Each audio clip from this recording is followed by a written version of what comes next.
大家好，我是周文强老师，欢迎来到我们财商训练营的第3课。今天的主题是开启富人的秘密2。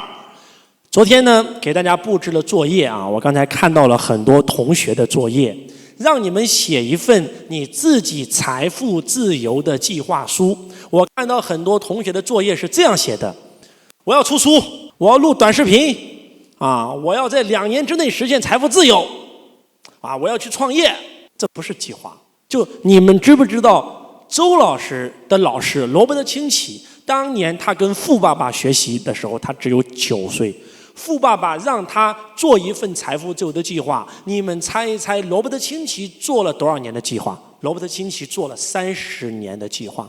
他用了30年给自己做计划，我要用10年的时间来完成学校的学习啊，然后呢，顺便在课间的时候跟我富爸爸学习啊，然后我要用10年的时间来到社会上去学习，我要去公司打工，我要从基层做到中层，做到高层啊，然后我再用10年的时间去创业，去投资，30年以后我能够实现财富自由，就已经很不错了。咱们富爸爸系列丛书当中的原话是这么写的，清崎说：像我这么愚蠢的人，我认为我能用30年实现财富自由就已经谢天谢地了。你们都是2年3年，恨不得今天听完课明天就财务自由。这是罗伯特清崎给自己写的计划。那你们知道周老师给自己做了多少年计划吗？我告诉我自己，爱老师的表现就是要超越老师，轻于蓝而胜于蓝，对不对？青出于蓝而胜于蓝。所以我给自己设的财务自由的计划是多少年？你们猜一下，28年。我买了一个笔记本，这个笔记本就叫财务自由之路。这个笔记本上有我财富自由的计划，有我的资产负债表、现金流量表、收入支出表，有我的每一笔支出。到现在为止，这个笔记本我还保留着呢。如果看过我直播的，我曾经还在直播间展示过我这本笔记本。这个笔记本上我做了28年的计划。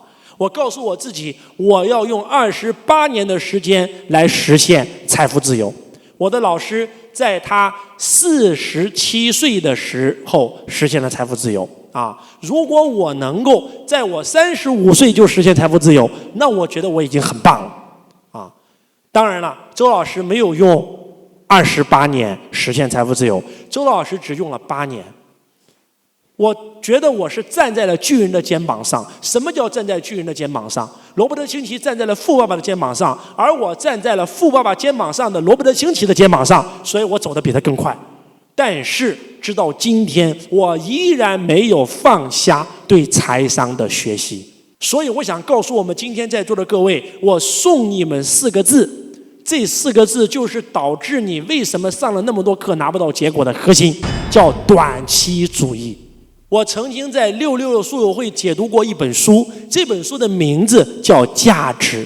写这本书的人是高瓴资本的创始人张磊。张磊被誉为中国的巴菲特，他用了不到10年的时间，把高瓴从2000万美金做到今天的几千亿美金，被称为中国的巴菲特。他的投资回报率甚至超过了巴菲特。他投资了腾讯，投资了京东，投资了格力，投资了公牛插座，投资了百利，投资了无数个独角兽企业。我想告诉我们今天在座的各位，他投资京东的时候，京东可还没上市；他投资腾讯的时候，腾讯可还没上市。那他这本价值的书里面，其实就讲了几个词，就是成为富人最重要的几个词，是他在耶鲁大学跟那些华尔街最顶尖的那些投行在一起学到的。叫做长期主义，叫做做时间的朋友，做真正有价值的事儿。所以我想告诉我们在座的各位，今天的人太浮躁了，刷短视频会让你智商直线下降，你知道吗？因为刷短视频，你已经多久没有耐心看过一场电影了？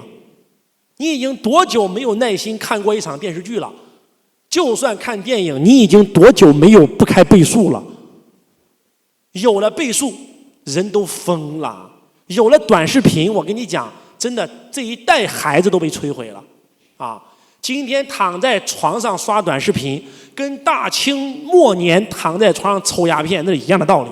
为啥抽鸦片？因为抽鸦片可以让我们体内分泌一种叫做多巴胺的东西，可以让人愉悦，让人兴奋。而我们看一个电影、看一本书，是看到一个让我们很大的收获点，我们才会产生多巴胺。比如说看一场电影，刚开始是低潮，慢慢到了高潮以后，我们会开始分泌多巴胺，然后就结束了。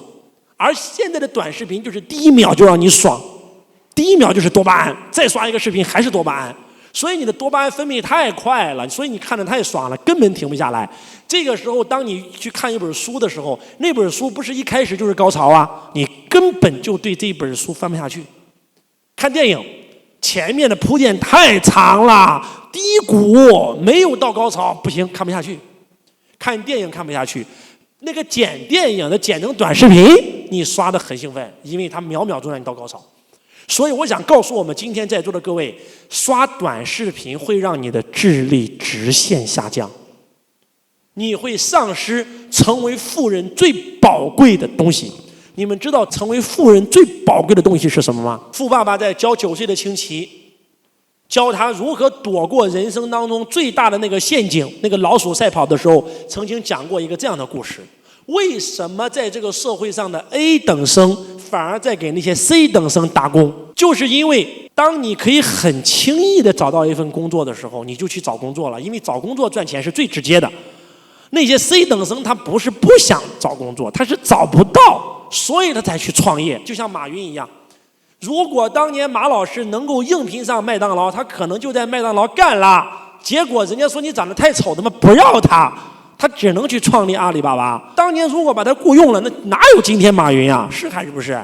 所以我想告诉我们今天在座的各位，就是一个人太容易找到工作，他就赚到钱了。赚到钱以后，他的欲望就来了，他的贪婪之心就来了，买更好的车子，买更好的房子，买更好的西服，买更好的消费品、化妆品。结果又没钱了，又对钱有恐惧，然后继续工作。富爸说了很重要的一句话啊，他们的感情代替了他们的头脑，代替他们在思考，他们没有思考的时间。就很多人已经丧失了独立思考的能力，他们就变成了感情的产物。哎呀，害怕，对不对？有多少人想辞职，但是只要看账单，妈呀，赶快工作。有多少人想创业，但是只要一想自己还没有还完的房贷，哎呀妈呀，赶快先干吧。所以就是你被你的情感所绑架了，你成为了你情感的奴隶，你知道吗？所以为什么说穷人跟富人最重要的核心就是富人具备独立思考的能力。如果说今天你们能够真的独立思考，你想象一下，到底是打工风险大还是创业风险大？一定是打工，怎么是创业呢？船员找了一份工作，他们是在用生命冒险，而那些船主他们只是用他的钱在冒险，他们用钱买了船，然后让船员帮他们出海送货物。如果翻船了，船员命没了，他们只是损失点钱而已嘛，不就是这么回事吗？所以当你想通了这个道理以后，在座各位，只有创业成为企业家，只有投资成为投资家，你才有可能实现财富自由。我们财商把这个世界的人分为4种人。穷人跟富人的第一个区别是赚钱方式的不同，穷人靠的是挣钱，出卖劳动力；富人是赚钱啊，找份工作，对吧？然后而富人是什么？是造钱。那你要想造钱，我们来看看这个世界有4种人，97%的人跟3%的人，97%的人一辈子为钱工作，变成钱的奴隶，而3%的人成为钱的主人。97%的人要不就在做雇员，E 象限的雇员，要不就是 S 象限的小老板，自由职业者，开家店啊。雇员是为别人工作，开家店是为自己工作，反正都得工作，只要停止工作就没有钱了。他们不管怎么努力，只能赚到一种收入，叫做主动收入。而右边的人 B 象限的企业家跟 I 象限的投资家，他们可以让钱为他们工作，他们可以让系统为他们工作，他们可以让员工为他们工作，他们可以让社会最顶级的精英为他们工作。所以我想告诉我们今天在座的各位，如果你在 E 象限做雇员，你这辈子没钱没时间；如果你在 S 象限开了个小店，你开店就有钱，不开店就没钱，你永远还是没钱没时间。而你成为 B 象限的企业家 ，B 和 S 最大的区别是什么？就是老板离开企业1年，企业就倒闭了，你就是 S； 老板离开企业1年，企业做得更好了，你就是 B 象限的企业家。王石离开万科了，万科依然活着；爱迪生离开通用电气了，通用电气依然在，所以他们是企业家。那么 I 象限的投资家让钱为你工作，所以我们要想改变命运，我们就必须要从左象限进入右象限。财商教你的就是如何让你创业成为企业家，如何成为投资家的能力。我们再来回到罗伯特清崎的故事啊，罗伯特清崎完成大学以后，他发现他不知道该听谁的了，两个爸妈给他的建议都不一样，你知道吗？穷人跟富人的第一个区别，大家记住了没有？是赚钱方式的不同。而穷人跟富人的第二个区别是什么啊？是花钱方式的不同。花钱方式等一下我会专门讲到资产负债表现量表，我专门讲。我现在要跳着第二给你讲第三个，穷人跟富人的第三个区别是思维观念的不同啊，思维方式的不同。什么意思呢？就是清崎他9岁的时候，他的富爸爸不是那么富，穷爸爸也不是那么穷。他其实不知道哪个爸爸是对的，他不知道应该听哪个爸爸的。穷爸爸他看起来不那么穷啊，他是一个大学老师啊，也有房子也有汽车啊。富爸爸小学都没有毕业啊，开了几家公司，房子也挺破，车也挺破，对不对？而且清崎越来越大以后，他的富爸爸赚的钱越来越多，他的穷爸爸也越来越高啊。他的穷爸爸最高的时候，他做到了整个夏威夷的教育部部长，也很有钱啊。穷爸爸不是那么穷，富爸爸不是那么富，那个时候你知道吧？所以他们两个人的思维观念完全不一样。穷爸爸经常讲一句话：金钱是万恶之源。富爸爸经常讲一句话：贫困才是万恶之本。妈呀，你说听谁的？两个人说都有道理啊。金钱乃万恶之源，这个地球上为什么打仗？那不都是为了抢钱吗？抢资源吗？没有钱的话，大家不都不打了吗？哎，有道理。富爸爸说的贫困才是万恶之本也有道理啊。富爸跟清崎讲：小清崎啊，你知道这个世界为啥有那么多人抢劫犯吗？他没钱呀。他要有钱以后，他会去抢劫吗？那清崎一听都快脑震荡了。妈呀，都有道理，那该听谁的呢？所以接下来我就问你们一个问题：你们到底是要听对你们有道理的话，还是要听对你们有用的话？每句话都有道理，你知道吗？你爸你妈不让你跟我学习，不让你报我的课，也有道理啊。你老婆不让你创业，也有道理啊，害怕你亏啊。但是你到底是听有道理的话，还是听对你有用的话？你听谁的话，你就会成为谁。你听穷人，你就会越来越穷；你听富人，你就会越来越富。非常荣幸的是，罗伯特清崎选择听他富爸爸的话，而罗伯特清崎的其他的姊妹听了他穷爸爸的话。所以他的很多的兄弟姐妹有出家的人啊，当和尚了，也有一些就穷困潦倒，一辈子被罗伯特清崎所接济。穷爸爸最后竞选州长失败以后，失去了教育局的工作，然后后来又自己做生意亏得一塌糊涂。穷爸爸死的时候给家里留了很多债务，而富爸爸死的时候给他的儿子迈克尔留下了上亿美金的资产。所以在座的各位，当你看到这儿以后，你就知道穷人跟富人最大的区别就是象限的不同，而你之所以会进入不同的象限，就是因为思维观念的不同。E象限的人为什么会去做雇员？你为什么会被吸引到这个象限？是因为你接受的所有教育都来源于这个象限的人，这个象限的人在对你疯狂的输出，在疯狂的影响你。我给你们举个案例啊，朋友们，你们仔细想象一下，为什么这个世界穷人越来越穷，富人越来越富？因为我们跟钱有关的观念，学校里从来没有教过咱跟钱有关的所有观念都不是来源于学校，而是来源于家庭，来源于我们的父母。换句话讲，我们的父母是一个穷人思维，我们就会被他影响成一个穷人思维。我们的父母是一个富人思维，我们就会被他影响成一个富人思维。举例说明，你家生个孩子放在你家里养20年，跟放到李嘉诚、王永庆、比尔盖茨家里养20年，20年以后，你告诉我这2个孩子的命运会怎么样？会截然不同。即使没有给他1分钱，都会截然不同。因为养在你家的孩子，永远听到你说的口头禅是什么？太贵了，我买不起。我有这么多的孩子，我怎么可能成为有钱人呢？赚钱太难了，赚钱哪有那么简单呀？钱要花在刀刃上，钱要省着点花。男人有钱就变坏，我们从小就被这样的思维所影响。到最后，当我们潜意识接受了这样的信念的时候，我们的思维就变成了穷人思维。一个女的嫁给了一个男的，每天想的就是男人有钱就变坏，所以她的潜意识就不想自己老公发财，所以她老公永远发不了财。所以说，一个女人是一个家族最大的风水嘛。一个女的选错一个男的，这个女人一辈子被毁了；但是一个男的如果选错一个女的，祖宗3代都被这个女的给毁了，你知道吗？多可怕！所以在座的各位，你要想改变你的象限，首先要改变你的思维。要想改变你的思维，必须要改变你的观念，改变你的圈子。结果是由行为产生的。行为是由思维产生的，思维观念是由什么产生的？是由我们的环境产生的。还是那句话，你天天跟雇员思维的人在一起，你到最后一定会被吸引到这个象限。如果你身边的朋友都是小老板，你最烂都是个个体户；如果你身边朋友都是企业家，都是上市公司老总，你再烂都是独角兽；如果你身边的朋友都是投资家，你再烂都是个投资者。人是环境的产物，朋友们。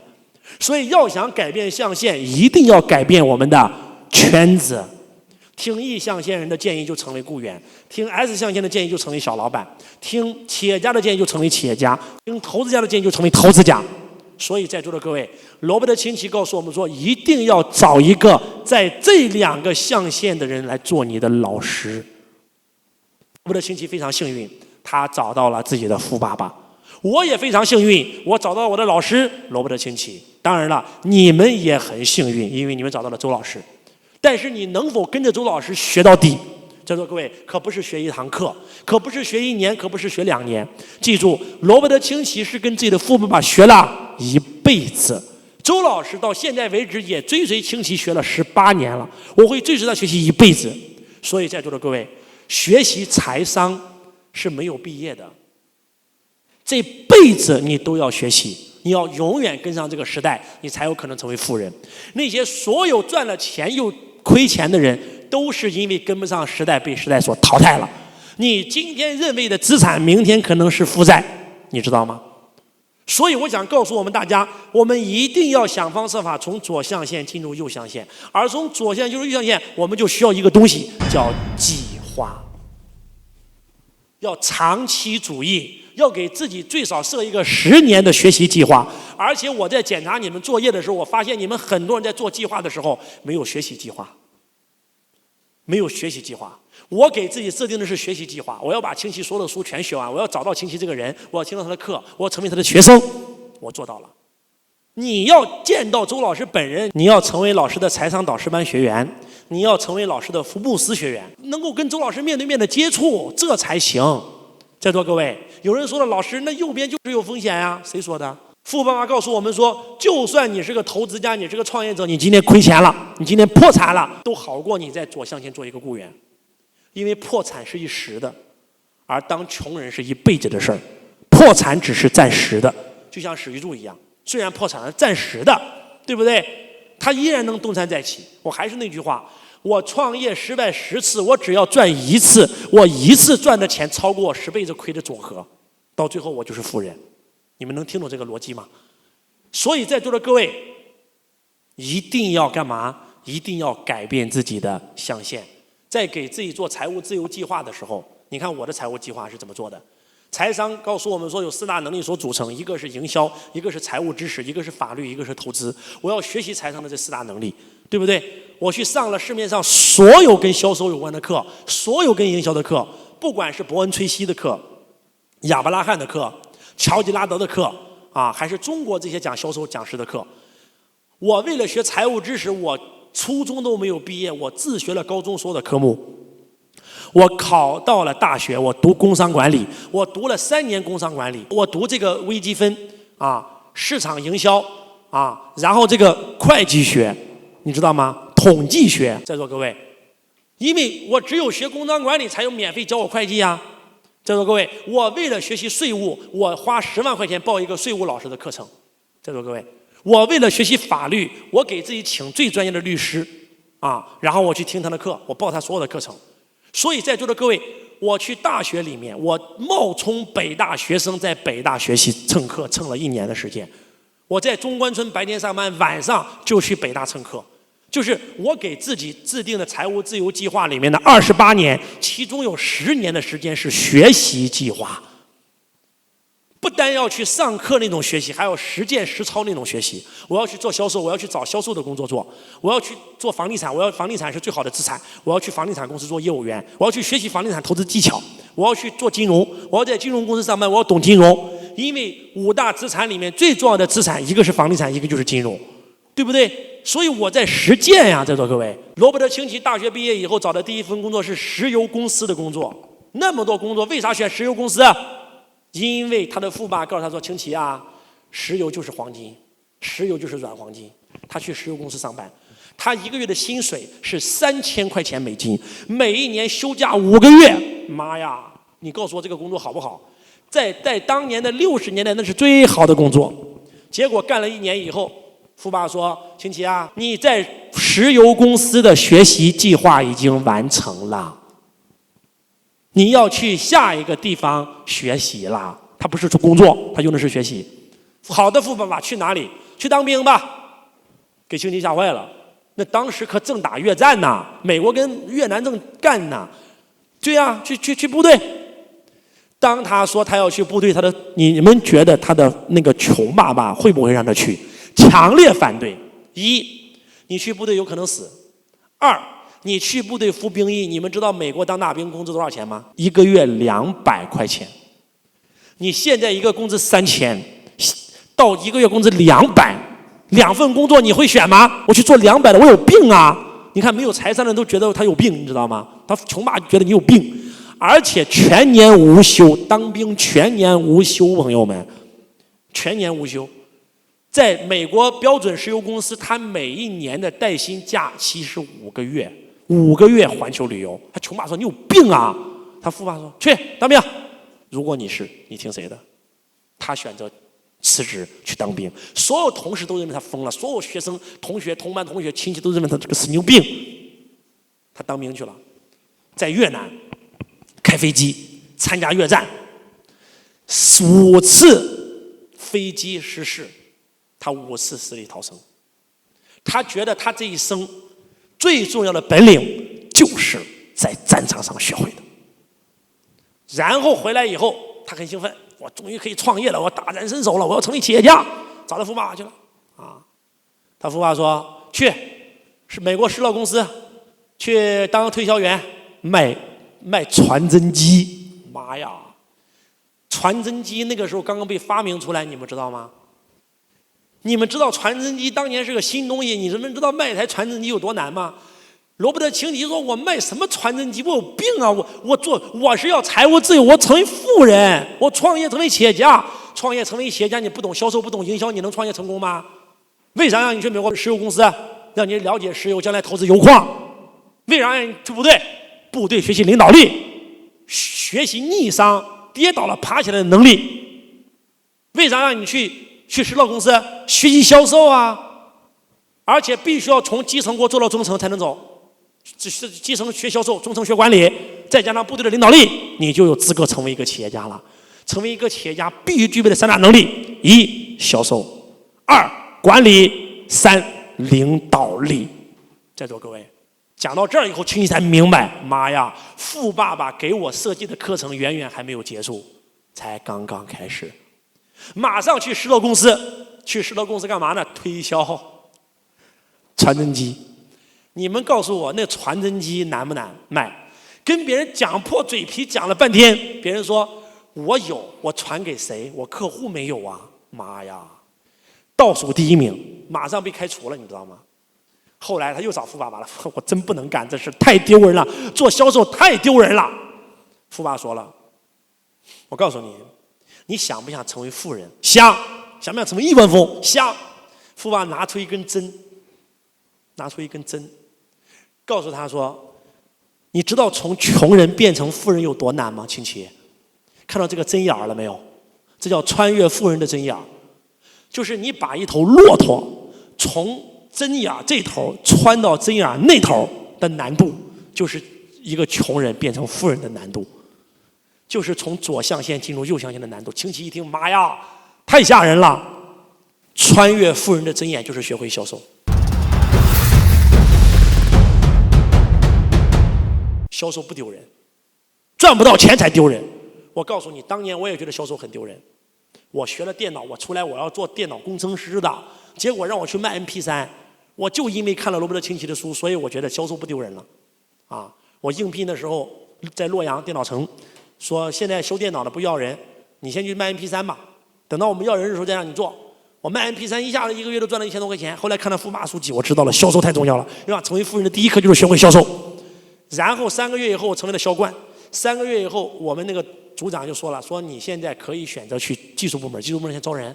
我说我们公司的技术师、工程师多少钱1个月？当时是2005年，他说1个月450块钱。我说450块钱是啥意思？他说要做满3年才能涨工资到450。我说我现在1个月工资1700块钱，我现在去做1个月450块，还要干3年才能熬到450，我有病啊！不干！我突然那一刻感觉到做销售是全世界最光荣的事儿，你知道吗？就因为看了这本书。所以你看，你们有没有发现，就是富爸爸给罗伯特清崎设计的课程是什么？它全是实践课。用我们今天的话来讲，那全是训练营啊，那都得去实操，对不对？他永远不是去一个公司工作，他是去一个公司学习。在座各位，罗伯特清崎说：“我追随富爸爸学习，学了39年，学到富爸爸去世为止。”那请问去世以后，是不是罗伯特清崎就不学习了呢？他又找了第2个富爸爸。美国最著名的富豪富勒博士，在他书中也有讲过。我在2019年见到罗伯特清崎本人的时候，我还专门问过富勒教授，太厉害了。我们很多东西，包括这个 ESBI 现金流4象限表，你认为是罗伯特清崎发明的吗？这是富勒教授教给他的。资产负债表、现金流量表是富爸爸教给他的。我告诉你，人这辈子的所有东西，没有人天生都会，都是学来的。罗伯特清崎在2019年跟我一起聊天的时候，他说了这么一句话：你知道穷人跟富人最大的区别是什么吗？他这里的富人不是百万富翁啊，他这里的富人指的是永远有钱的人，叫富人。你今天富不叫富，富过10代才叫富。真正的财富不是你今天赚了多少钱，是你今天能够留住多少钱，并且能够留住多久。今天靠买彩票赚了钱，靠运气赚来的钱都会亏掉。所以罗伯特清崎说，穷人跟富人最大的区别就是，穷人在大学毕业以后学习终身结束，而富人永远是活到死。他说的不是活到老，我特意让我的翻译给我翻译了一下，他说是活到死，学到死的人。我后来去研究巴菲特，研究李嘉诚，研究马斯克，我发现这些人都是一样的，不停的学习，不停的学习，不停的学习。罗伯特清崎说，我家里面连厕所里堆的都是书。他说我特别喜欢一个老师出现在我生命当中，把我的生命带到了一个新的境地。他用的那个词我特意找翻译了，叫境地。朋友们，境界的境啊，地方的地。他说我非常惊喜于我生命当中出现的新老师，把我带到了一个新的境地。境地这个词你们好好去韵味一下，就是有一种柳暗花明又一村的感觉，就是有一个新世界的感觉。所以就像我一样，我能理解，我不知道你们能不能理解。就像我跟另外一个老师，除了罗伯特清崎以外，我还有一个老师叫朗达拜恩，他教我吸引力法则。他也是把我人到了另外一个境地，就像张德芬老师，他把我人带到另外一个境地。所以我想告诉我们在座的各位，真的，真真正正的财商是要学一辈子的，真真正正的财商是要有一个老师带你一辈子的。训练营不是今天学完就结束了，所以周老师未来会出第2期训练营、第3期训练营、第4期训练营，我未来会出1整年的训练营。我希望未来你们每一个人每一年都可以参加我的年度训练营。我们有财商训练营，我们有创业训练营，我们有演说训练营，我们有管理训练营啊，我们有身心灵训练营，我们有幸福训练营，我们有家庭教育训练营。未来我会把我们线下卖几十万的所有课全部搬到线上，变成一个训练营。今天我们的财商训练营之所以卖的这么便宜，就是因为我希望你们不是跟我上1堂课，是能够线上永远终身跟周老师学习。你们知道周老师为了给你们开这堂课，我们代价有多大吗？此时此刻，周老师已经录制过无数个视频，选了一种最好的形式。我也跟其他老师一样，就用一台摄像机自己做的录，但是没感觉，高我不上身，你知道吗？因为周老师是天生的演说家，罗伯特一拿出笔，高我就来了。我只要一站上讲台，不是高我就来了，是台下得有听众，高我才能来，你知道吗？一个人站上讲台没用。所以周老师换了很多种方式，到最后就选择了一种什么样的方式呢？今天此时此刻在训练营现场，我把我的财商导师班，我把我的福布斯，我把我们公司的股东，我把我们公司的精英会的人全部叫到我们的现场。我们现场上百人在坐在台下听周老师课程，然后因为他们在，所以周老师的高我来给你们录制训练营。但是我们这个视频是专门为你们录的，以前这个课程从来没有讲过，所以我希望我们在座的各位更加能够体验到周老师对你们的用心程度。真的用心去想一想，对呀，我给我自己做的计划，那是个啥计划？那是计划吗？对不对？你能不能像周老师一样，我给自己做的计划做了3000字，有学习计划，有时间，我一做就做了28年，对不对？我几岁到几岁去深圳学习，我做 IT， 我换了几家工作，我要做销售，我要做销售冠军，对不对？然后几岁到几岁我去北京我在北大学习，我要蹭课，对不对？然后我要学习会计，我要学习法律我要学习投资学。然后呢，我在这个公司我要做到中层，我要做到高层我要懂管理，我要懂领导力然后我要去到深圳某几年到几岁到几岁，我要去金融公司上班，我要在金融公司学习金融学习证券学习布局我的5大资产，学习资产配置，对不对？然后我要去这个心理咨询公司上班我要了解人性，我要去这个企业管理咨询公司上班，我要了解企业管理，对不对？我不是在工作，你知道吗？你们工作是为了赚钱，我不是为了工作帮我赚钱，我是为了学习钱如何为我工作。你去公司上班是为了工作，我去公司上班是为了学习，咱们2个人所要的东西完全不一样。我从来没有为钱工作过1天，就从我看完罗伯特清崎的书，我上完罗伯特清崎的课，我从来没有为钱工作1天，所以我才能驾驭钱，我才能创造出来钱。所以希望咱们今天这一课能够彻底颠覆你对财商的认知。那接下来我们还是给大家布置今天的作业作业1，你听了今天周老师的课，有没有哪个点让你很震撼，甚至颠覆了你的某些东西，颠覆了你的三观？把那个点给我找出来，给我写出来。你的收获是什么？